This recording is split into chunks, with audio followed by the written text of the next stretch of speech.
नमस्कार, स्वागत है आपका इंडिया न्यूज में। मैं हूं आपके साथ राकेश टंडन। आज बैठ के नहीं, खड़े होकर। और आपको पहले एक स्पेशल स्टूडियो दिखाते हैं। स्टूडियो इसलिए क्योंकि आज का दिन अहम है। 5 राज्यों के चुनाव, ताबड़तोड़ रैली नेताओं की और सॉलिड कवरेज इंडिया न्यूज पर। नतीजे बस सबसे तेज होंगे और सबसे पहले आपको दिखाते हैं कि एग्जिट पोल के लिए इंडिया न्यूज की तैयारी क्या है। जैसे ही आप मेरे साथ आगे बढ़ेंगे, सबसे पहले आएंगे हम राजस्थान पर। जी हाँ, राजस्थान। 5 राज्यों के चुनाव जरूर है, लेकिन जो नजर है देश की वो राजस्थान में क्या हो रहा है, वसुंधरा जी कहां तक है और अशोक गहलोत जी का जादू चला या नहीं, ये आपको बताएंगे। उसके बाद पीछे ये देखिए स्पेशल स्क्रीन है। जितने भी नंबर्स होंगे एग्जिट पोल के, सबसे तेज फ्लैश होंगे इस स्क्रीन पर। इसके बाद हम यहां से आगे बढ़ेंगे, यहां आ जाएंगे सीधे मध्य प्रदेश। 4 बार के मुख्यमंत्री और उसके पीछे कमलनाथ जी खड़े हुए हैं। दोनों के बीच में कांटे की टक्कर है। क्या लाडली योजना काम कर रही है या फिर एंटी इनकम मत, इस पर बातचीत करेंगे। और भूपेश बघेल और रमन सिंह, क्या हालात है छत्तीसगढ़ के? क्या महादेव ऐप ने कुछ मुश्किल पैदा करी है या नहीं? एग्जिट पोल्स क्या है, ये सब कुछ आपको दिखाएंगे। उसके बाद राज्यों के बाद आना पड़ेगा देश पर। जी हाँ, 24 का भी चुनाव है। आप मेरे लेफ्ट और राइट पर देखेंगे 2 बड़े नेता, देश के प्रधानमंत्री, बीजेपी के स्टार प्रचारक प्रधानमंत्री नरेंद्र मोदी और राहुल गांधी। ये 2 चेहरे इसलिए क्योंकि लगातार जो स्टेट का चुनाव था उसमें जो सेंट्रल लीडरशिप भी थी उसने भी जान झोंक रखी थी, क्योंकि पता था कि साहब यहां से सेमीफाइनल है और 24 के लिए पिच तैयार होती है। हम सीधे अपने नंबर्स पर चलें, लेकिन उससे पहले आपको एक खास रिपोर्ट दिखाते हैं।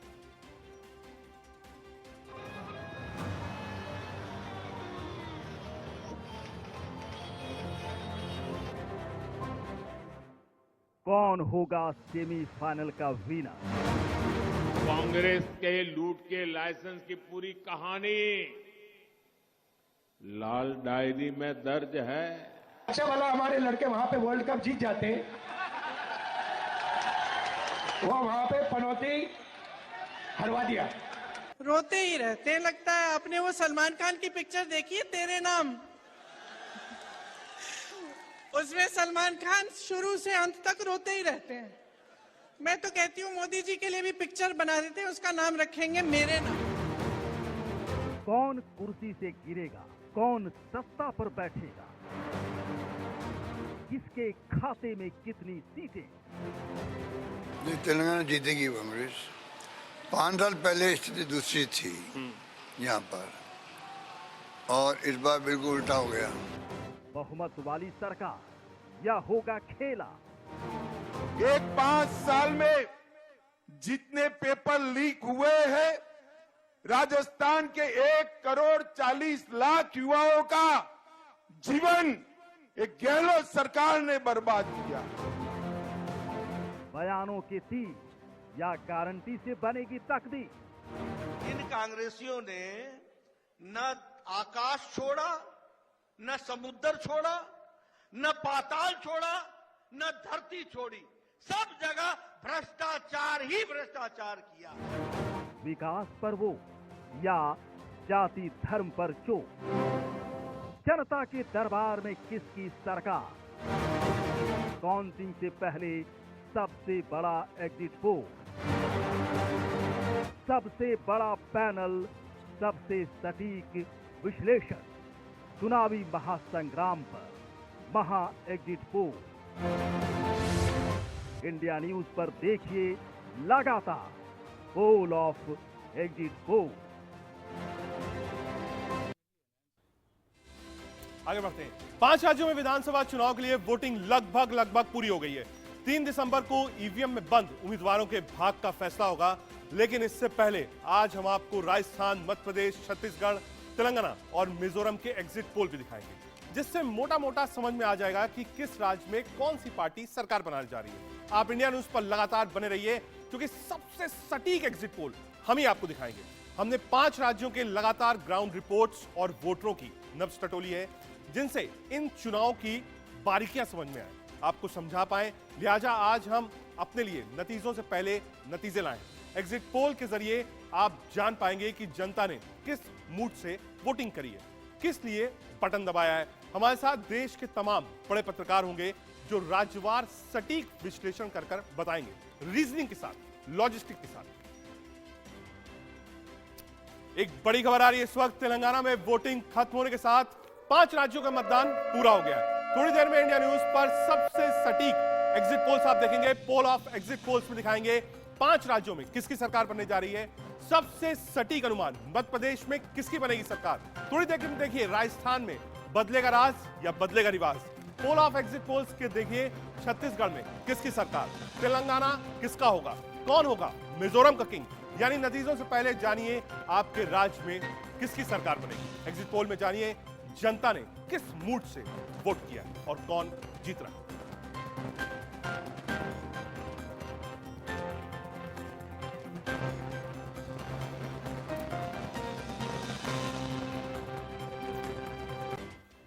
एक लंबा चौड़ा पैनल हमारे साथ है। हमारे साथ जयराम विप्लव जी भारतीय जनता पार्टी की तरफ से जुड़ रहे हैं, सरनीन चतुर्वेदी कांग्रेस पार्टी की तरफ से हमारे साथ है, मोहम्मद खलीलुल्लाह रहमान बीआरएस की तरफ से सीधे तेलंगाना से हमसे जुड़ेंगे, अभिषेक जगानी ये भी तेलंगाना का इलेक्शन क्या कह रहा है समझेंगे इससे।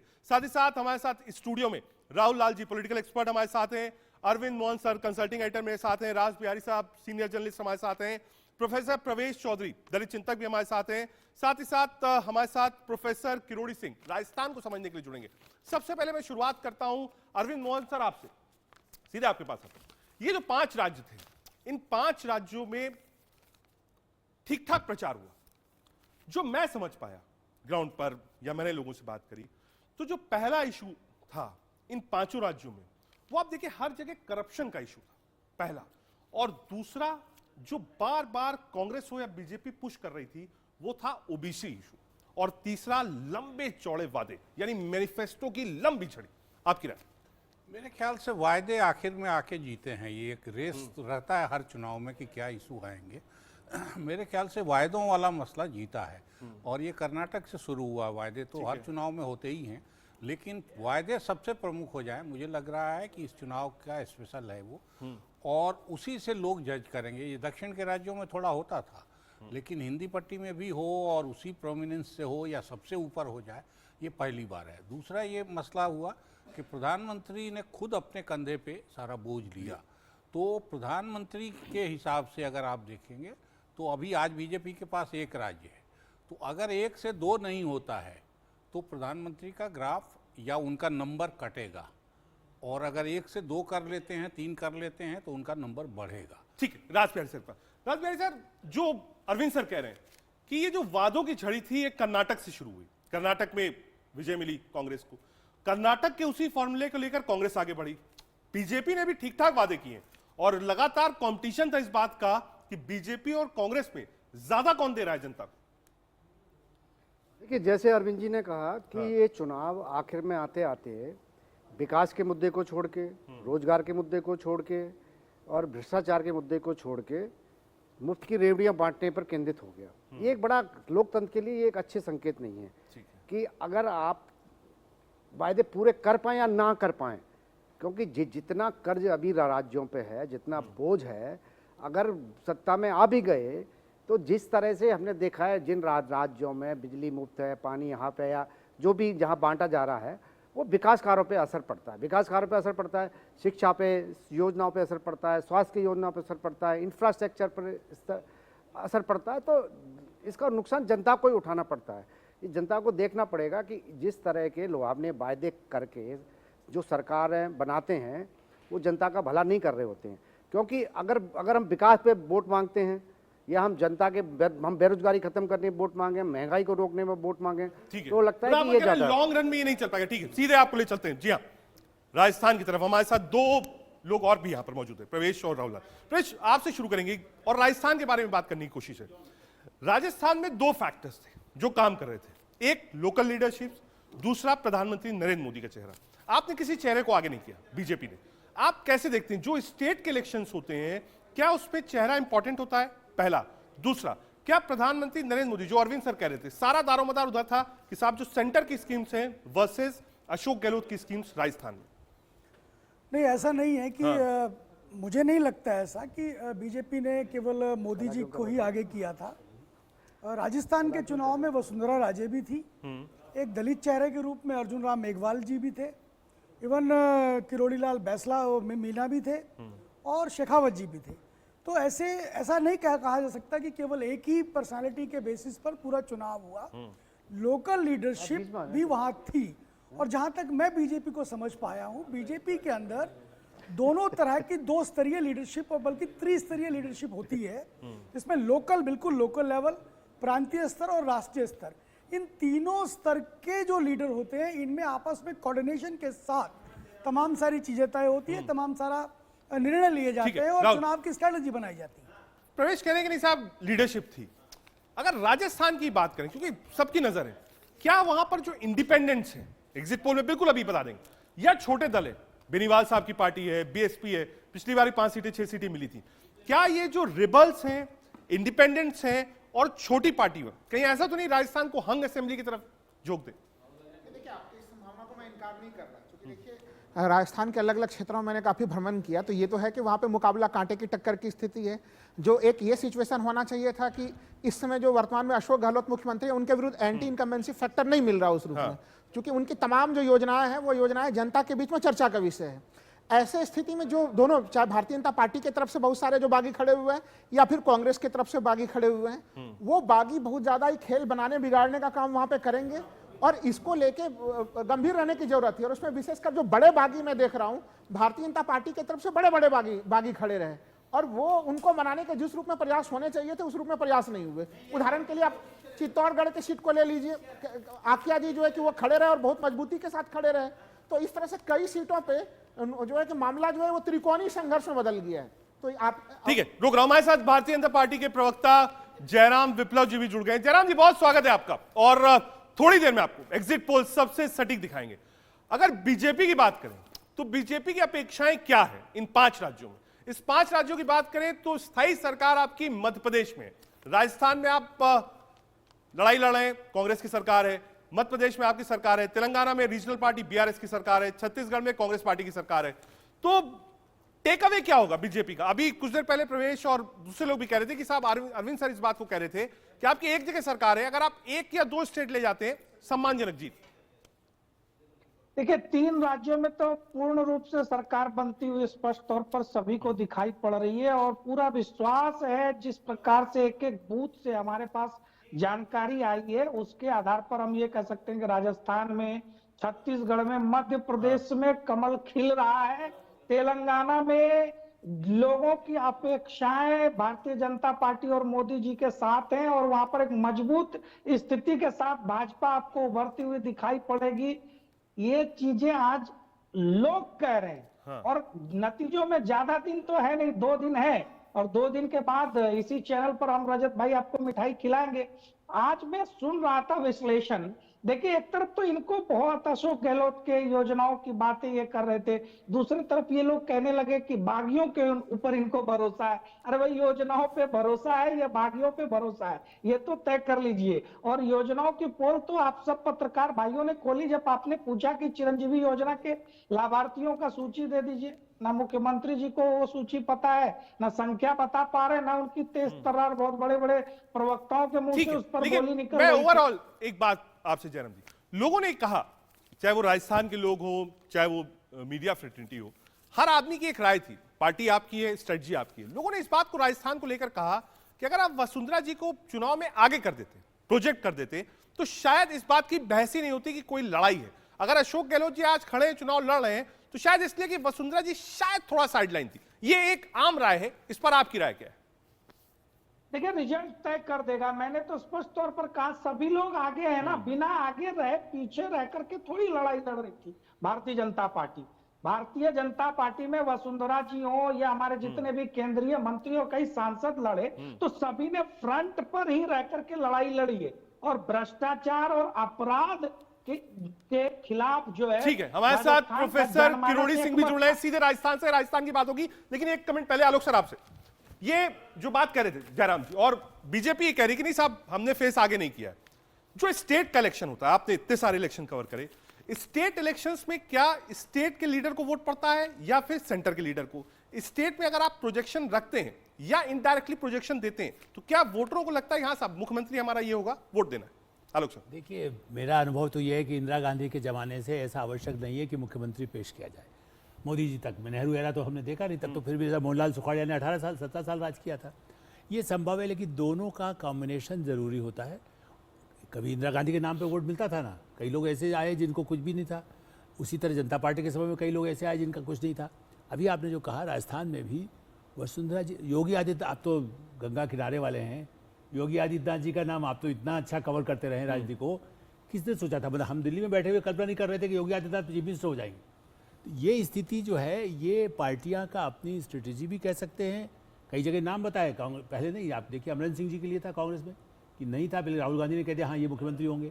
तो डिपेंड करता है कि वो, लेकिन मैं ऐसा मानता हूँ, नहीं बना करके न मध्य प्रदेश में, राजस्थान में, दोनों जगह इन्होंने इतने कद्दावर नेता खड़े कर दिए कि ये सब मुख्यमंत्री पद के दावेदार हैं। ठीक है, उनके जुम्मे क्षेत्र आ गए, वो कैसे लड़े। ठीक है, हमारे साथ प्रोफेसर किरोड़ी सिंह जी राजस्थान से जुड़े, क्योंकि राजस्थान की चर्चा सबसे ज्यादा हो रही है। किरोड़ी सर, बहुत स्वागत है आपका इंडिया न्यूज में। एक बड़ा पैनल स्टूडियो में है, लेकिन राजस्थान चर्चा में 5 राज्यों में दिलचस्पी अगर पत्रकारों की और जनता की, तो मुझे लगता है सबसे ज्यादा राजस्थान की।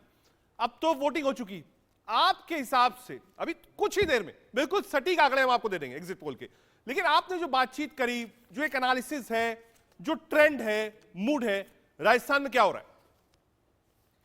देखिए, राजस्थान में अगर हम पूरे इंटीग्रेटेड राजस्थान को लें तो जो कांग्रेस के वादे और जो मोदी जी की गारंटी, ये इशू तो रहा है, लेकिन उससे हम क्लियर पिक्चर नहीं ले सकते। अगर राजस्थान का रीजनल एनालिसिस करें अलग अलग क्षेत्रों में, तो वहाँ जाति बहुत ही इंपॉर्टेंट तत्व के रूप में रहा है वोटिंग बिहेवियर में। जाति के आधार पे वोट दिए हैं और कौन सी पार्टी ने किस जाति के और बड़े लीडर को साइडलाइन किया और किसको सपोर्ट किया, ये एक बहुत इंपॉर्टेंट इश्यू रहा है लोकल लेवल पे। अगर हम क्षेत्रीय आधार पे देखें तो बीजेपी को एक चीज का निश्चित रूप से, चाहे बीजेपी के प्रवक्ता ये कहें कि हमारी लीडरशिप वहाँ लोकल लीडरशिप रही है, लेकिन जनता में एक मैसेज गया है कि वसुंधरा राजे को साइडलाइन किया है और मोदी और शाह के आधार पे या सेंट्रल लीडरशिप के आधार पे चुनाव लड़ने का प्रयास किया है। उसका खामियाजा बीजेपी को भुगतना पड़ सकता है। अब देखिए किस तरह का क्या रिजल्ट हो सकता है, इसके लिए सट्टा बाजार एक अलग पिक्चर देता है। ज्योतिष में आप भरोसा करें या नहीं, वो एक अलग पिक्चर दे रहे हैं। और हमारे जो सेफोलॉजिकल स्टडी है, जिसको हम एग्जिट पोल कहते हैं, वो एक ज्यादा सत्य के नजदीक होगा, क्योंकि सट्टा बाजार की तो अपने इंसाइट के बेसिस पे। बिल्कुल स्ट्रेट सवाल, जब तक आंकड़े आ रहे हैं, आपके हिसाब से नंबर गेम में कौन सी पार्टी आगे रहेगी?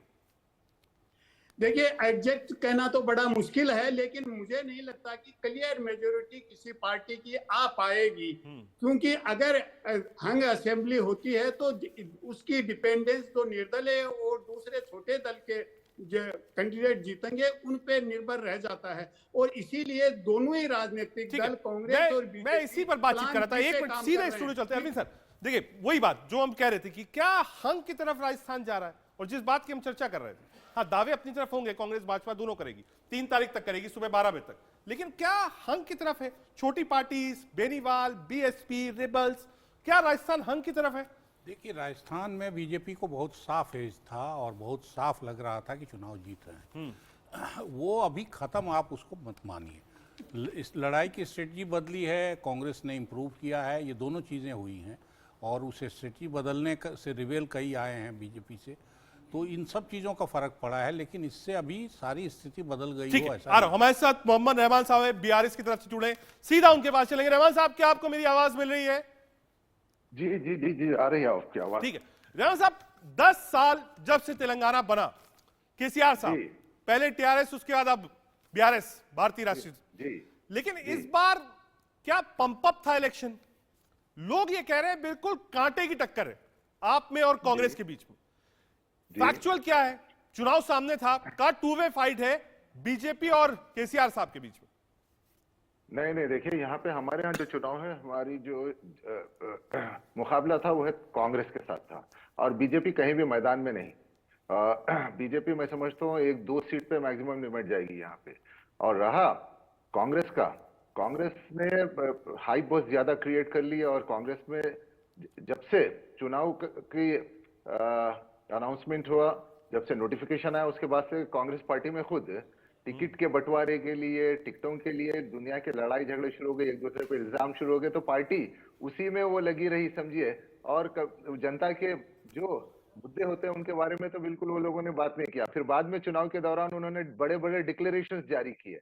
तो मैं समझता हूं कि कांग्रेस यहाँ पे मैक्सिमम 15 से 18 सीट के अंदर बाहर निमट जाएगी। और रहा बीजेपी का, मैंने कहा 2, और हम 90 प्लस है। सनीन चतुर्वेदी जी भी हमारे साथ हैं, कांग्रेस प्रवक्ता। सनीन, रहमान साहब बीआरएस को रिप्रेजेंट कर रहे हैं, वो कह रहे हैं कि साहब हाइप क्रिएट करी थी, ओवर हाइप कैंपेन था, इसलिए लोगों को लग रहा है। आपकी राय सनीन? देखिए, पूरे देश भर में जहां भी चुनाव हुए 5 राज्यों में एक ही मुद्दा था। एक तरफ केंद्र की मोदी सरकार थी जो महंगाई और बेरोजगारी का बोझ डाल रही थी, दूसरी तरफ स्थानीय सरकारें थी। मैं राजस्थान से आता हूं, राजस्थान में हमने उसका मुकाबला किया, लोगों को राहत दी और मिनिमम इनकम की गारंटी दी। दूसरी तरफ तेलंगाना, छत्तीसगढ़ और सब जगह की अगर आप बात करें तो कांग्रेस भारी बहुमत के साथ सरकार बना रही है। इसलिए बना रही है कि जो वादे हमने किए वो वादे हमने केवल आज वादे नहीं किए हैं, बल्कि हमारी जो मौजूदा सरकारें जहां जहां जिन जिन स्टेट्स में काम कर रहे हैं वहां उनको हम पूर्ण कर चुके हैं। कर्नाटक इलेक्शन से पहले राजस्थान में हमने कुछ एक्सपेरिमेंट्स किए। हमने एक मॉडल स्टेट के रूप में हम उभर के सामने आए, जिसमें हम मुफ्त बिजली देने के साथ में हमने लंबी से ग्रसित गायों को मुआवजा दिया, इसके अलावा 25 लाख का इलाज दिया और ओपीएस दिया। ये योजनाएं लागू हुई। लागू होने के बाद कर्नाटक में, हिमाचल में हमने लागू की, छत्तीसगढ़ में लागू हुई ये योजनाएं। और ये सब योजनाएं जब लागू हुई तो एक विश्वास जनता के बीच गया कि ये कांग्रेस है जो। ठीक है सनील, मैं आपके पास आऊंगा, लेकिन आपको कुछ दिलचस्प आंकड़े भी दिखाना जरूरी है। आपको राज्यवार सीट शेयर और वोट शेयर दिखाते हैं। पहले 1998 से राजस्थान का वोटिंग ट्रेंड क्या था, यह आपको दिखा रहे हैं। अब आपको बारी बारी से 5 राज्यों का वोटिंग परसेंटेज समझाते हैं, जिससे समझ जाएंगे कि इस बार रुझान या हवा किस तरह के। पहला, क्या कहता है वोटिंग परसेंटेज राजस्थान का? 2018 की अगर आप बात करें तो लगभग 74.6% वोटिंग हुई थी। आगे बढ़े, ये वोटिंग परसेंटेज आपको दिखा रहे हैं कि कहां कितना परसेंट वोट हुआ था। यानी अगर 2%, 3% होता है, 2 पार्टियां लग रही हैं, अगर 1% का भी स्विंग होता है तो सीधे 10 से 15 सीट हो जाती है। छोटे राज्य में जहां लगभग 200 सीटें होती हैं, अगर 1% और 1.5% का भी स्विंग होता है तो वो सीट्स में जो उसका कन्वर्जन होता है वो बहुत ज्यादा होता है। कहने के लिए लगता है कि साहब 1%, 1.5% का अंतर है, लेकिन 15 से 18% का अंतर हो जाता है। मध्य प्रदेश की बात करेंगे, एमपी विधानसभा चुनाव में 2018 में कुल मतदान 75% हुआ था। सीटें कितनी हैं? 230 सीटें। पार्टी बार आपको वोट शेयर बताते हैं। बीजेपी लगभग 41%, 109 सीटें। कांग्रेस भी 41%, 114। देखिए बिल्कुल फर्क है। क्यों? क्योंकि बीएसपी को 5%, 2 सीट, और अदर्स के खाते में 13%। ये पूरा माहौल बिगाड़ देता है। मान लीजिए 4 कैंडिडेट लड़ रहे हैं, 2 लोग 50-50 हजार वोट ले रहे हैं, लेकिन अगर तीसरा और चौथा कैंडिडेट 3000 से 5000 वोट ले जाता है तो जो लीड होती है वो लीड खत्म हो जाती है। आगे दिखाते हैं आपको, और चर्चा भी करेंगे कि आखिर ये वोट परसेंटेज क्यों माने रखता है, स्विंग वोटर्स क्या होते हैं, इन सब चीजों पर चर्चा करेंगे। लेकिन पहले ये मध्य प्रदेश का ग्राफिक्स हम आपको बता रहे हैं कि मध्य प्रदेश में किसको कितने परसेंट वोट मिला था और टोटल पोलिंग कितनी हुई थी। हमारे साथ प्रवेश भी है। प्रवेश, ये थोड़ा जो व्यूअर्स है उनके हिसाब से जो ये स्विंग वोटर्स होते हैं, यानी वो वोटर्स जो हवा, सोशल मीडिया, टीवी देखकर वोट करते हैं, ये क्या, इसके माने क्या होते हैं? प्लस जो ये स्विंग वोटर्स होते हैं जो हर स्टेट में होते हैं, क्या आज के दिन में जो चुनाव है, जिस तरीके से क्लोज कंटेस्ट 2 पार्टियों के बीच में होता है, तो क्या ये स्विंग वोटर ही तय करते हैं कि साहब सरकार किसकी है, और ये लास्ट मोमेंट में डिसाइड होता है? नहीं, ऐसा नहीं है, लेकिन हाँ इनका असर तो होता है निश्चित तौर पे, और जिस पार्टी के पक्ष में जाते हैं उस पार्टी को लाभ पहुंचता है। आप देखिए मध्य प्रदेश के चुनाव में भी बहुत ज़्यादा अंतर नहीं था परसेंटेज के अंदर, लेकिन सरकार उस समय कांग्रेस की बन गई थी कुछ सीटों से। ऐसे ही कई जगह होता है ये स्विंग वोटर्स, या अभी तो एक नया एक वर्ग जो है वो बीजेपी ने तैयार किया, वो लाभार्थी सेक्शन के नाम से हम उसको कह सकते हैं। वह भी समय के साथ, यानी कि चुनाव के समय तक भी निर्णय कई बार नहीं लेता, पर समय के समय, चुनाव के समय निर्णय लेकर वो वोट डाल देता है। ठीक है, मूड क्या होता है राहुल? ये जो स्विंग वोटर्स है 1%, 2% लेके 7% में मांगता हूं स्विंग होता है, ये स्विंग की 3 बड़ी वजह क्या होती है? क्या लीडर को देखकर होता है, जो उस समय की ओपिनियन बन रही है उसको देखकर होता है, या फिर आज जो मैनिफेस्टोज बड़े बड़े हैं इसको देखकर स्विंग होता है? नहीं, इसमें स्विंग वोटर्स में अगर मैं कहूं तो आज के समय में अगर अभी इन 5 राज्यों के विधानसभा चुनाव में देखें तो इसमें आप क्या घोषणा कर रहे हैं और घोषणा करने वाली पार्टियों का पुराना ट्रैक रिकॉर्ड क्या है। मान लीजिए भारतीय जनता पार्टी भी बड़ी बड़ी घोषणाएं कर रही थी, कांग्रेस भी बड़ी घोषणाएं कर रही थी, तो ऐसे स्थिति में वो देख रहे थे गारंटी, किसके गारंटी पे विश्वास किया जा सकता है, कांग्रेस के गारंटी पे करें या फिर भारतीय जनता पार्टी के, तो आप किसके गारंटी पे विश्वास कर रहे हैं। ठीक है, गारंटी शब्द आलोक सर के पास। आलोक सर, ये जो गारंटी शब्द है ये भी खूब चला। बीजेपी ने कहा साहब मोदी है तो गारंटी है, मोदी ने कहा साहब मैं गारंटी दे रहा हूं, कहा साहब आप सेंटर की जो भी योजनाएं निकाल के देख लीजिए, जो प्रचार था, अगर आप देखिए राजस्थान का और छत्तीसगढ़ का, मध्य प्रदेश में सरकार थी, उन्होंने कहा साहब ये काम हमने किया है। तो ये जो गारंटी है, ये जो फेथ है वोटर का, वो कैसे डेवलप होता है किसी भी लीडर को लेकर। देखिए वो जो अभी कह रहे थे राहुल जी भी सही बात यह है कि कितना लोगों को दे पाए, जैसे महिलाओं के लिए यदि उनके अकाउंट में पहुंचा, मोदी जी की सफलता यदि आप ये माने कि जब से हम लोग बल्कि उसकी आलोचना करते हैं कि कैसे डिजिटल घर को पहुंच जाएगा, तो किसानों और महिलाओं को यदि समय पर पैसा पहुंच जाए और उनको लगे कि मेरे बैंक खाते में आ गया, चाहे वो काम करने के लिए हो या विधवा के नाते हो या परिवार में जो सहायता मिलनी हो, उसका असर सबसे ज़्यादा पड़ा है। और मेरा ऐसा मानना है कि ये इस तरह की गारंटी यदि कांग्रेस पार्टी भी जो कर रही है, राहुल गांधी ने भी वही बातें कही हैं, प्रियंका गांधी ने भी जाकर के यही बातें कही है कि देखिए हम इतना आपको देंगे, हम गारंटी कर रहे हैं। क्रेडिबिलिटी राज्यों से भी ज्यादा उन्होंने अपनी बनाने की कोशिश की। ठीक है यार, एक बार आपको बता देते हैं क्या कहता है वोटिंग परसेंटेज। जी हाँ, वोटिंग परसेंटेज राज्यों का क्या है। राजस्थान 2018 में 74.6%, 2023 में 74.96%, यानी मान के चलिए 1% बढ़ा है। ये 1% किस तरफ है? क्या ये, हालांकि लोग पहले इस बात को कहते थे कि अगर ज्यादा वोटिंग होती है तो वो सत्ता के खिलाफ होती है, क्या ये गलत होगा? क्या कहता है वोटिंग परसेंटेज? मध्य प्रदेश की बात बताएं, 2018 की बात करें 75%, 2023 77.15%, यानी लगभग 2.25% बढ़ा है। क्या कहता है वोटिंग परसेंटेज छत्तीसगढ़? 2018 76% वोटिंग हुई थी, 76.3%, 2023 में मात्र 72, यानी मान के चलिए 4.5% कम वोटिंग हुई है छत्तीसगढ़ में। अब ये जो ट्रेंड है वोटिंग का, दो राज्यों में है जहां जहां जिसकी सरकारें हैं वो ज्यादा है। तेलंगाना की बात कर लें, 2018 में क्या परसेंटेज था?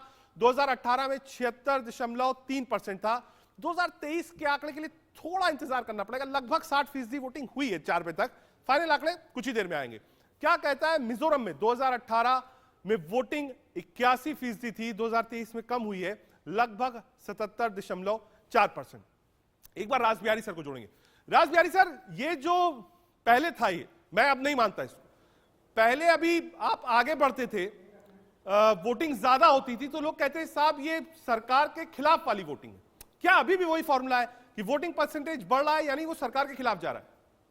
देखिए, अगर केवल हम राजस्थान की बात करें तो राजस्थान में तो ये ट्रेंड है कि अगर वोटिंग परसेंटेज बढ़ता है तो कांग्रेस को नुकसान होता है। ठीक है, लेकिन अन्य राज्यों में उस तरह की बातें नहीं है। मध्य प्रदेश में भी साफ बढ़ा है? नहीं, मध्य प्रदेश में वोटिंग परसेंटेज बढ़ा है, लेकिन कई जगह बहुत ज़्यादा वोटिंग परसेंटेज है, कुछ स्थानों पे कम भी हुआ है। तो जहाँ पर कम है वहाँ पर ये भी माना जा रहा है कि कांटे का मुकाबला रहा है। इस वजह से भी कौन जीतेगा कौन हारेगा अभी कोई अंदाज़ा नहीं लगा सकते हैं। तो इसमें ये कोई एक बना हुआ ट्रेंड नहीं है कि अगर वोटिंग परसेंटेज से किसको लाभ होगा किसको नुकसान होगा, क्योंकि ये हमने पहले भी चुनाव में देखा है कई बार। ठीक है, एक बार सनीन और जयराम विप्लव जी को भी जोड़ते हैं, सनीन के पास चलेंगे। सनीन, ये जो परसेंटेज वाइज है, क्योंकि आंकड़े कुछ ही देर में आने वाले, सबसे सटीक एग्जिट पोल इंडिया न्यूज पर, ये जो परसेंटेज है आप देखिए, मध्य प्रदेश, राजस्थान, अगर एक आप थ्योरी से चलिए कि साहब बढ़ रहा है तो आपके हिसाब फिर राजस्थान में भी बढ़ा है। अगर आप वही थ्योरी मध्य प्रदेश ले जाइए तो कांग्रेस को फायदा है। आपकी राय संदेश चतुर? ये मेरे से पूछ रहे हैं? जी बिल्कुल, आपसे ही पूछ रहा हूँ। हाँ, देखिए मैं आपको एक बात बताना चाहता हूँ। राजस्थान में मुकाबला था एक रिवाज बदलने को लेकर के, हमने जो मुहिम चलाई, जो बार बार हमारे सरकार हर बार बदलती है, और उसको लेकर के जब हमने काम किया और उस काम के आधार पर पूरे देश में जब हम वोट मांगते हैं तो राजस्थान में वोट परसेंटेज बढ़ना लाजमी था, क्योंकि महिलाओं ने बढ़ चढ़ कर वोट दिया। यहाँ पे 500 रुपए का सिलेंडर नया इनोवेटिव आइडिया था, उनको मोबाइल दिए, सारी चीजें हुई है। और आप मध्य प्रदेश में आप देखें तो यहाँ पे जब सरकार है, जिस सरकार पर जनता जिसके खिलाफ भ्रष्टाचार से लेकर मैं उसमें नहीं जा रहा हूँ, बिल्कुल आप चुनाव खत्म हो गया, इसका इन सब बातों को मैं ये कह रहा हूं, तो मैं बहुत स्पेसिफिक सवाल मेरा आपसे, मैं आपसे ये कह रहा हूं कि जो वोटिंग परसेंटेज बढ़ रहा है, एक जनरल सवाल, कोई इसमें कांग्रेस बीजेपी नहीं, क्या सत्ता के खिलाफ वो वोटिंग होती है तब ज्यादा परसेंटेज होता है? अब ये सोच समझ, क्योंकि मध्य प्रदेश और राजस्थान दोनों जगह वोटिंग ज्यादा है। देखिए, मैं ये मानता हूं कि जब वोटिंग परसेंटेज बढ़ता है तो किसी को सत्ता में लाने के लिए वोटिंग परसेंटेज बढ़ता है। अब सत्ता में किसको लाना है ये डिपेंड करता है। राजस्थान में कांग्रेस को सत्ता में लाना है, उसका रिवाज बदल करके वापस रिपीट करनी है। मध्य प्रदेश में आपने देखा लगातार जो है जो परसेंटेज बढ़ा वो उन सीटों पर बढ़ा जहां पे हमने जबरदस्त तरीके से काम किया।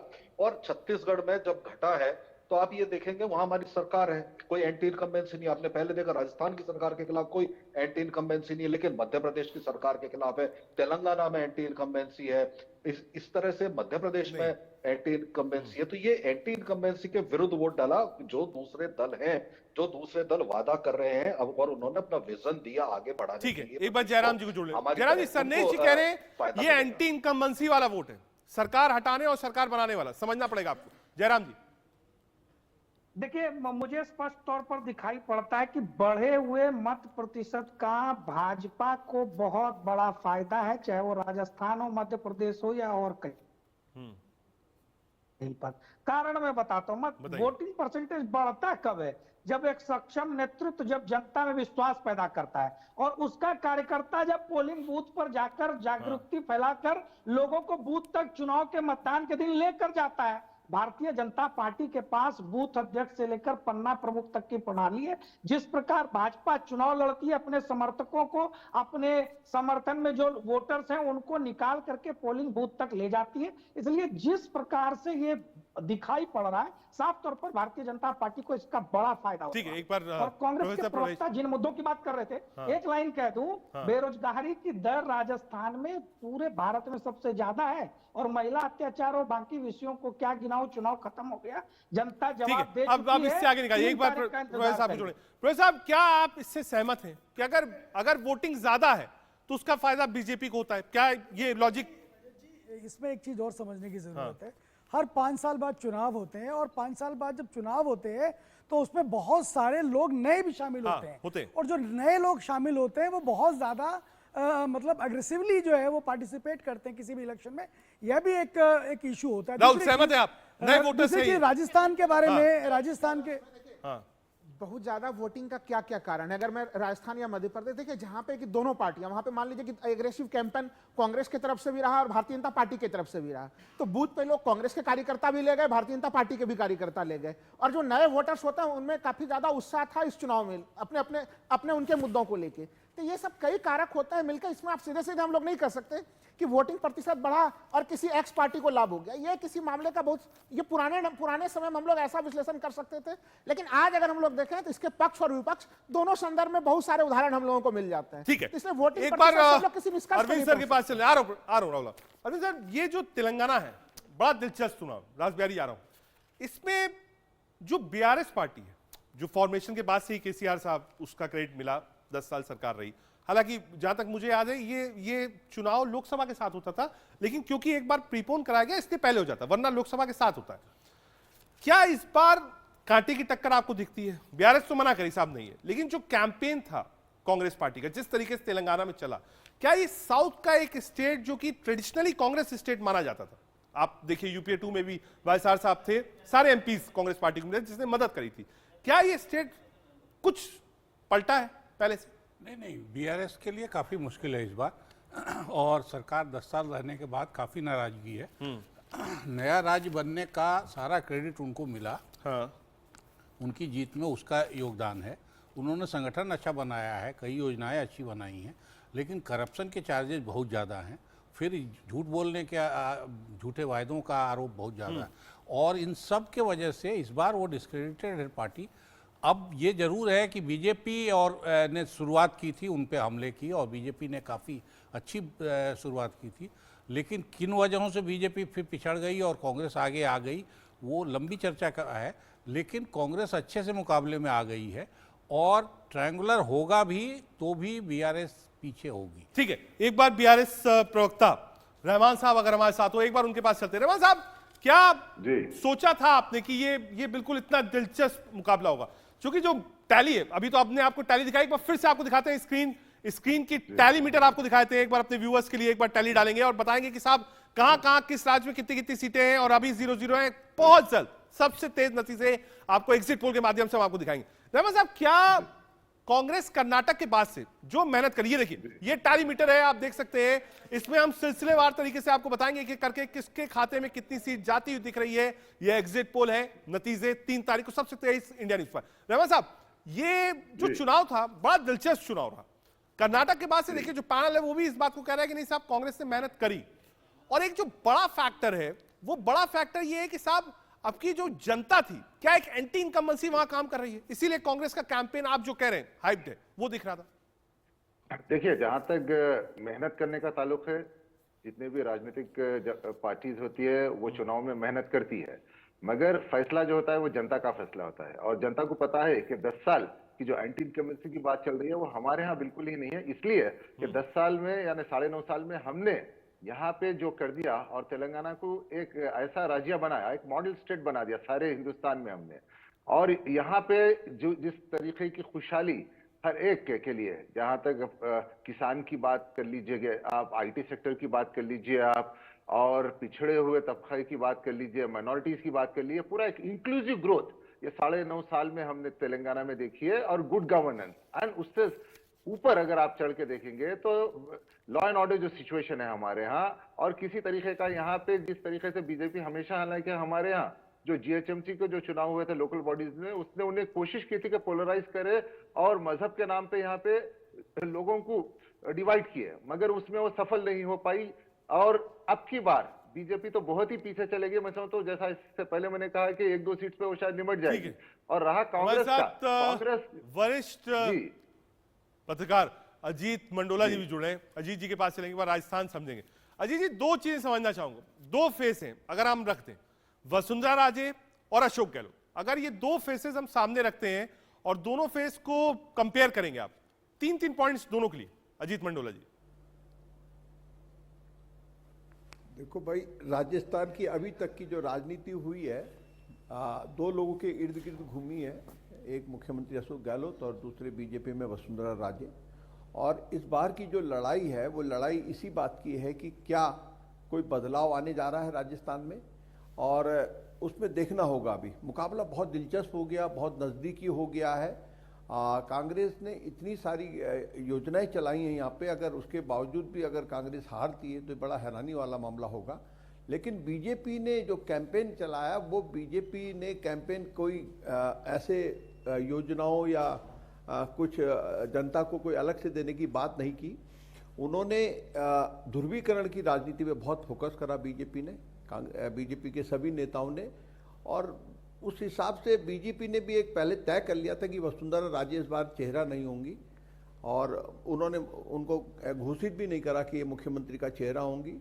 शुरुआती जो लिस्ट आई थी बीजेपी की, उसमें एक मैसेज चला गया था कि भाई वसुंधरा राजे को साइड किया जा रहा है, लेकिन बाकी जो लिस्ट आई उसमें इनके कैंडिडेट की ये मैसेज देने की कोशिश करी कि नहीं, कुछ लोगों को एडजस्ट किया गया है, लेकिन मैसेज जा चुका था कि वसुंधरा राजे को सीन से हटा दिया गया। अब वो यहाँ पर मुख्यमंत्री का चेहरा एक बार राज बिहारी जी के पास। राज बिहारी जी, जो बात अजीत मंडोला जी बता रहे हैं उसके हिसाब से अगर आप पहली लिस्ट में अगर आप डिक्लेयर नहीं करते हैं, ठीक है, एक सेटबैक है, ये पॉलिटिकल बात है कि आप डिक्लेयर नहीं कर रहे हैं, पार्टी आपकी जो चाहिए वो करिए, लेकिन क्या उससे नुकसान हो रहा है वसुंधरा राजे?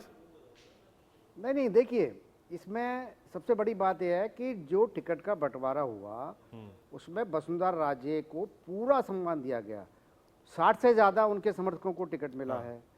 और तो आप कैसे मान सकते हैं कि वसुंधरा राजे, ये ठीक है कि इस बार किसी भी राज्य में, क्योंकि मध्य प्रदेश में तो शिवराज सिंह चौहान मुख्यमंत्री थे, उनको भी सीएम का चेहरा नहीं घोषित किया गया।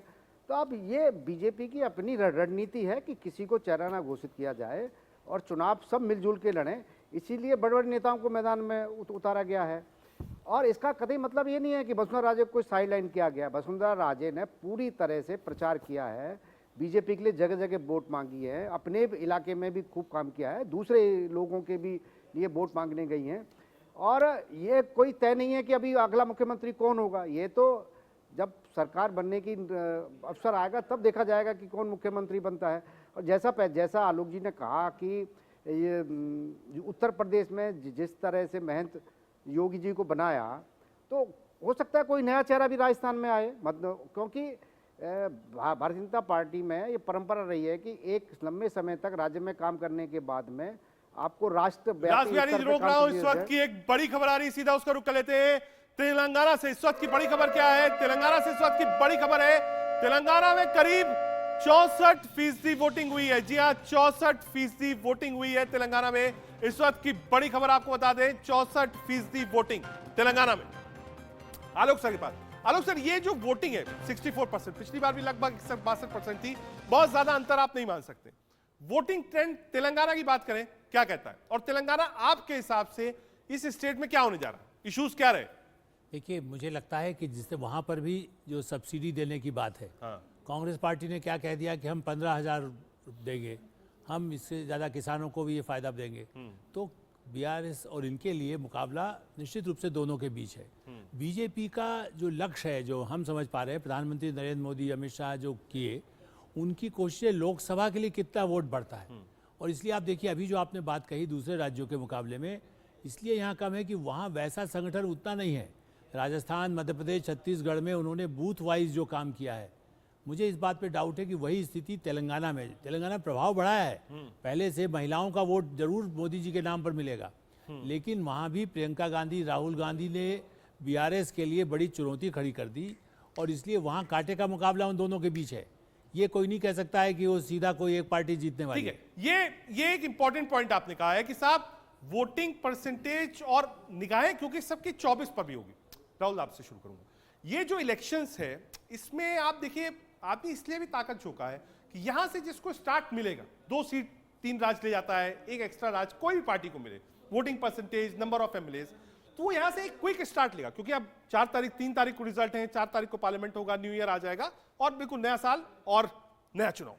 ना, बिल्कुल आप सही कह रहे हैं। इसी दृष्टि से मैं कह रहा हूं, और तेलंगाना को लेकर ही अगर देखिए, तेलंगाना में हम लोगों को याद है कि 2019 के लोकसभा चुनाव में Bharatiya Janata party 20% vote share लेके आई थी और 4 लोकसभा सीट लेके आई थी।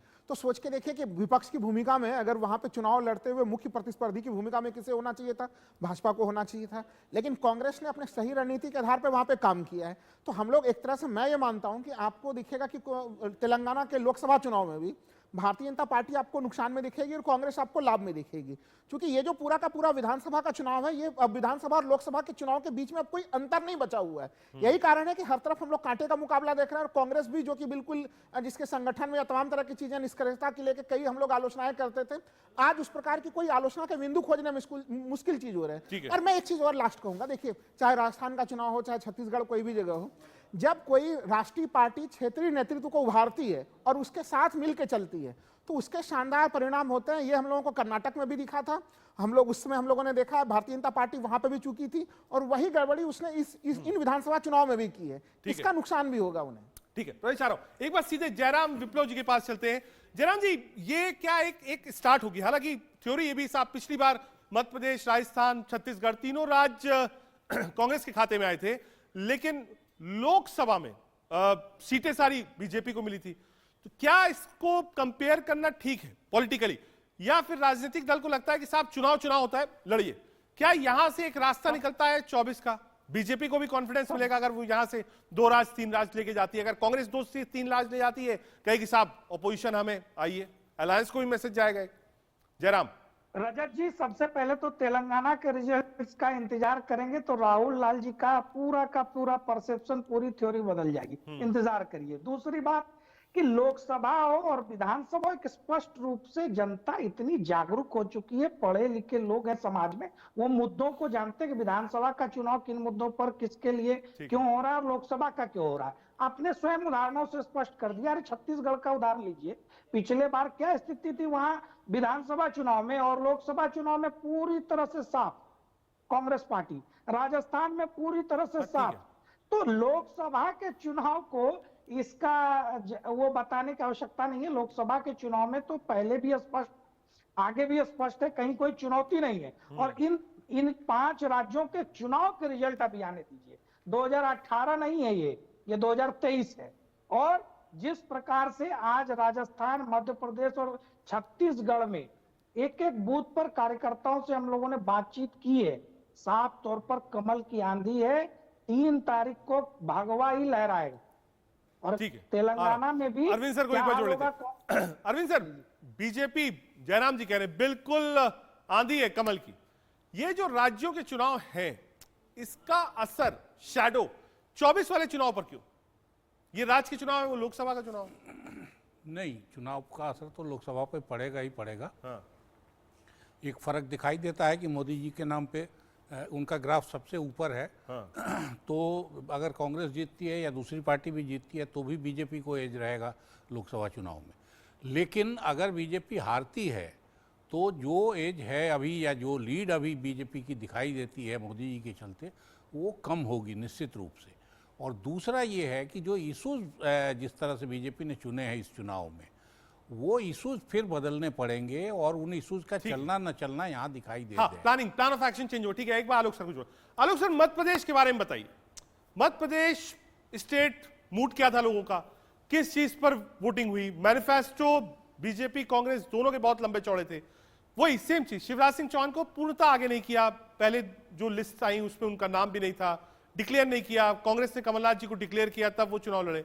मध्य प्रदेश का चुनाव कैसे देखते हैं आप आलोक सर? देखिए रजत जी, ये एक तो सबसे बड़ी बात ये है कि 18-20 साल एक मुख्यमंत्री रहे मध्य प्रदेश में। आप भी उत्तर प्रदेश में देखते हैं, ऐसा रेयर है जब इतने समय तक एक मुख्यमंत्री लगातार काम कर रहा। बीच का कमलनाथ जी का 1.5 साल का गैप छोड़ दें, इसलिए परीक्षा तो उनकी बहुत बड़ी है। आखिरी में 3 बजे के बाद जो वोटिंग हुई है, मैं आपको फिर से कहूँगा, और संगठन के बल पर जो मेरी जानकारी है, 2 लाख लोगों को लगाया गया कि वो 40 लाख लोगों को संपर्क करके घर घर से वोट डलवाएं।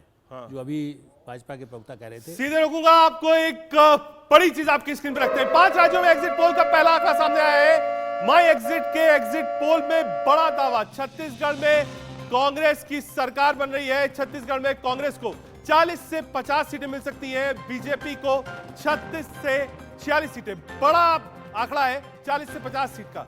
लेकिन आलोक सर, इसी पर आपका कमेंट। सीटें नीचे जा रही हैं, आप देखिए कांग्रेस पार्टी, यानी जो एक तरफा लड़ाई थी वो नहीं है, ठीक ठाक फाइट है। अगर इस आंकड़े के हिसाब से चले, बहुत सारा डिफरेंस भी नहीं है। आप देखिए 40 से 50, 36 से 46।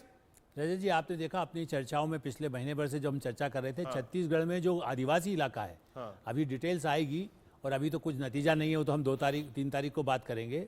लेकिन इस नतीजे से दिख रहा है कि आदिवासी इलाके में बीजेपी ने अच्छी अपनी पकड़ वापस बनाई। वो जो दिखाई दे रहा है कांग्रेस का वहाँ कम और बीजेपी का बढ़त, वो आदिवासी इलाके में जितना काम हुआ, आपको याद होगा जो सभा हुई है वहाँ, वहाँ पर जितनी बड़ी सभा प्राइम मिनिस्टर नरेंद्र मोदी की थी, मेरा ख्याल है बड़ी ऐतिहासिक सभा थी। इतनी बड़ी भीड़ आदिवासियों का आना, उनको एक अपेक्षा थी। आदिवासी मुख्यमंत्री तो अभी भी वैसे भाजपा ने भी कोई डिक्लेयर नहीं किया, लेकिन लगातार जब से प्रदेश बना है आदिवासियों की अपेक्षा सबसे अधिक है, जिसके लिए वो राज्य बना था। और मेरा मानना यही है कि कांग्रेस उस मामले में, और कई आरोप आए चीज़ें ठीक से आदिवासी, वो लोग समझे अब तो भाई ठीक है राहुल गांधी जिता देंगे या बघेल जिता देंगे, बघेल अगैर संकट में पड़ने लगे। इसका नुकसान कांग्रेस को हो सकता है, जो इस एग्जिट पोल जो प्रारंभिक आया है उससे लगता है। ठीक है, हमारे साथ राज बिहारी सर भी हैं। राज बिहारी सर, छत्तीसगढ़ आप देखिए, आपने रमन सिंह जी को बहुत ज्यादा प्रोजेक्शन नहीं दिया, इतने सालों में कोई ऐसा पुश नहीं हुआ, क्यों? मतलब ये लोग जानना चाहते हैं कि साहब छत्तीसगढ़ पर बीजेपी ने कम ध्यान दिया। आप देखिए और राज्यों के मुकाबले कम रैलीज हुई, उसके पहले से बहुत ज्यादा विजिट्स नहीं हुई। कोई नॉन फेस जो आपका 15 साल का चीफ मिनिस्टर था रमन सिंह, वो बिल्कुल गायब थे, बिल्कुल लास्ट मोमेंट टिकट दिया, फिर प्रचार हुआ, ऐसा क्यों? राज बिहारी जी। नहीं, देखिए भारतीय जनता पार्टी जो है वो संगठन उसका थोड़ा अलग तरह का है, उसमें व्यक्ति पे डिपेंड नहीं करते, पूरे संगठन पर फैसला रहता है। और जो अभी जिस तरह का एग्जिट पोल आया है, जहां लोग पहले भारतीय जनता पार्टी को 15 से ऊपर सीट देने को तैयार नहीं थे, वहां 35 से और 45 तक अगर ये सीटें ये आ रही हैं, तो इसका मतलब है कि भारतीय जनता पार्टी के कार्यकर्ताओं ने और नेताओं ने, बिल्कुल मैं इस बात मानूंगा, एक बार जोड़ूंगा राहुल को। राहुल, ये जो सीटें हैं मैक्सिस 40 से 50, कांग्रेस बीजेपी को 36 से 46, बहुत ज्यादा अंतर नहीं है और कांग्रेस नीचे आ रही है। क्या महादेव ऐप वाला इशू था इसीलिए सीटें कांग्रेस की घट रही है? नहीं, देखिए महादेव ऐप और तमाम तरह के जो तमाम अंतिम समय में जो मामले भारतीय जनता पार्टी उठाती है, उसका तो एक तरह से कांग्रेस को लाभ हुआ है, बीजेपी को ही नुकसान हुआ है। अगर ये ना करते तो हो सकता है कि उनकी सीटें कुछ और बढ़ जाती, क्योंकि लोगों को लगता है कि केंद्रीय एजेंसियों का दुरुपयोग किया जा रहा है, तो वो मामला होता है। लेकिन 2-3 चीजें देखिए, क्योंकि वहां पे बहुत ज्यादा सीटों की संख्या पे पहले से कांग्रेस मौजूद थी, भारतीय जनता पार्टी अपने ढंग से इलेक्शन लड़ती, लेकिन अभी भी मैं कह रहा हूं कि वहां पे जो इतना बड़ा सा जो अंतर कम हम लोगों को दिख रहा है अभी भारतीय जनता पार्टी और कांग्रेस के बीच में, मूल चुनाव में मुझे लग रहा है कि फिर अंतर थोड़ी हमें ज्यादा दिखेगी और कांग्रेस अच्छे खासे मार्जिन के साथ और बड़े मार्जिन के साथ जीतते हुए नजर आएगी।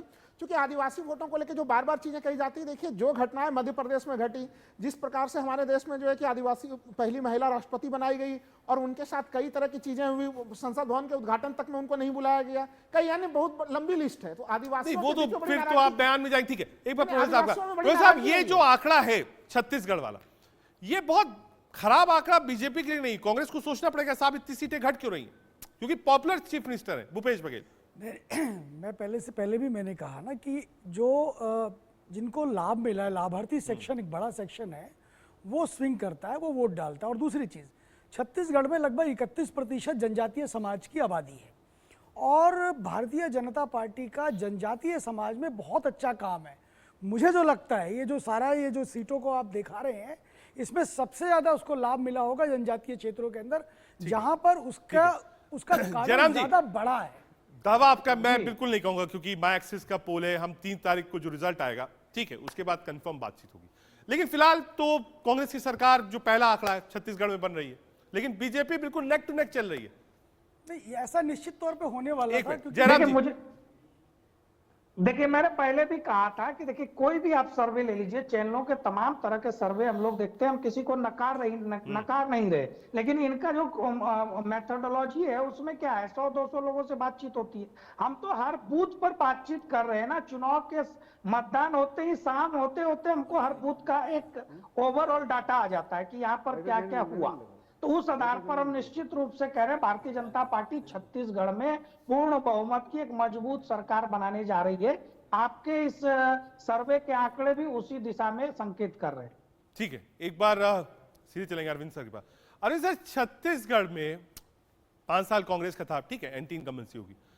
2 चीज थी, ये जो महादेव ऐप, ये कंट्रोवर्सी खूब चली, और आप देखिए लास्ट में ईडी के छापे भी थे। तो क्या वो करप्शन वाला इशू काम कर रहा है?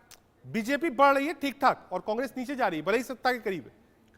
प्रधानमंत्री का उतरना अपने से, और दूसरा महादेव ऐप को इतने सिस्टमेटिक ढंग से चुनाव के समय लॉन्च करना और उसको उस मुद्दा बना लेना जिस छत्तीसगढ़ में बीजेपी कहीं नहीं दिखाई दे रही थी। तो अगर नतीजे इस किस्म के आते हैं तो ये सक्सेस है बीजेपी के लिए, क्योंकि बीजेपी ने वहाँ लड़ाई लड़ी नहीं है। इन 2 चीज़ों को छोड़ दीजिए कि प्रधानमंत्री खुद से उतरे हैं, और दूसरा करप्शन के इशू को महादेव ऐप के जरिए उन्होंने बहुत बुलंदी से उठाया, बहुत मजबूती से उठाया है। तो इन 2 सवालों पे अगर वो घेर के कांग्रेस को यहाँ ले आ रहे हैं। रुकूंगा, एक और बड़ी खबर आ रही। पोल स्टार्ट के एग्जिट पोल में बड़ा दावा किया गया है, मध्य प्रदेश में कांग्रेस और बीजेपी में कड़ी टक्कर है। पोल स्टार्ट कहता है एमपी में कांग्रेस को मामूली बढ़त है। पोल स्टार्ट के हिसाब से एमपी में कांग्रेस को 111 से 121 सीटें मिल सकती हैं और बीजेपी को 106 से 116 सीट। आलोक सर, ये जो फिगर्स है ये तो दिखा रही बिल्कुल कांटे की टक्कर है मध्य प्रदेश में।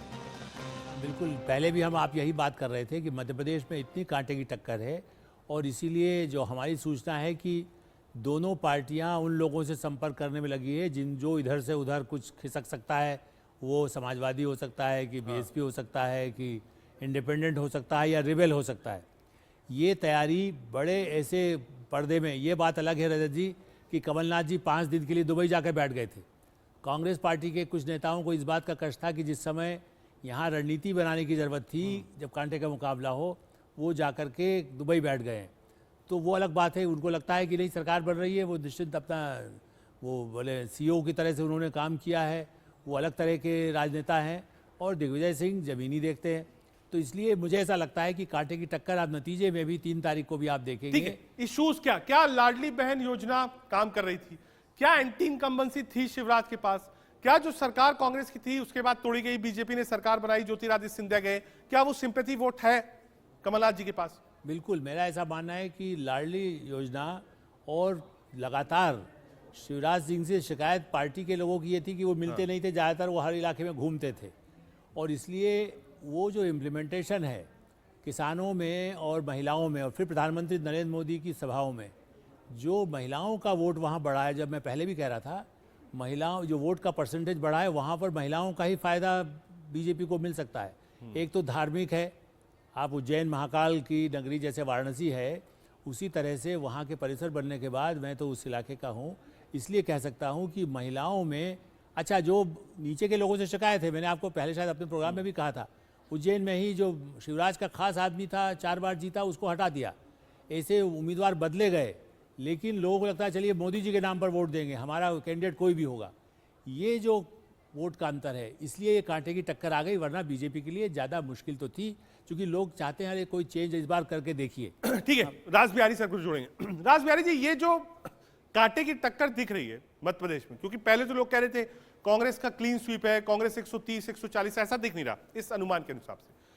क्या वहां पर शिवराज सिंह चौहान का चेहरा, लाडली बहन योजना, जो सोशल प्रोग्राम शिवराज सिंह चौहान ने चलाए, वो बीजेपी के पक्ष में काम कर रहे हैं, या फिर जो सेंटर के फ्लैगशिप प्रोग्राम्स थे और प्रधानमंत्री नरेंद्र मोदी, ये वो सीटें दिख रही हैं साहब? देखिए, सबसे बड़ा तो मुद्दा वहाँ पर प्रधानमंत्री का चेहरा रहा। प्रधानमंत्री ने वहाँ 14 रैलियाँ की, एक रोड शो किया और करीब 150 सीटों को उन्होंने अपने रैलियों के दौरान समेटा। लेकिन दूसरा सबसे बड़ी बात, ये मेरा मानना है कि जिस तरह से गुजरात में विधानसभा चुनाव से कुछ महीने पहले ऑपरेशन किया था, ठीक है, अगर इसी तरह का ऑपरेशन अगर मध्य प्रदेश में करते, नेतृत्व परिवर्तन होता, तो भारतीय जनता पार्टी को इतनी मेहनत सरकार बनाने के लिए नहीं करनी पड़ती। ठीक है, लेकिन दिखा रहे हैं, एक बार जयराम जी के पास चलेंगे। जयराम जी, बिल्कुल कांटे की टक्कर है मध्य प्रदेश में। एग्जिट पोल को एग्जैक्ट पोल में बदलने दीजिए। ये लोग तो कह रहे थे और तमाम इनके समर्थक कांग्रेस के कह रहे थे कि हम सरकार बना रहे हैं, अब कांटे की टक्कर पे आ गए। एग्जैक्ट पोल जब होगा, जिस दिन नतीजे सामने आएंगे, तो कांग्रेस पार्टी का मध्य प्रदेश में भी सफाया हो जाएगा। अभी दुबई जो लोग गए हैं, वो कहीं महादेव ऐप का कुछ अपना हिस्सा लेने गए होंगे, तो जनता सब चीजों को देख रही है, सबका ट्रैक रिकॉर्ड जानती है। राजस्थान तेलंगाना में क्या हो रहा है, सबसे सटीक नंबर हम आपको देंगे। एक छोटे से ब्रेक के लिए रुक रहे हैं, कहीं मत जाइएगा, देखते रहिए इंडिया न्यूज।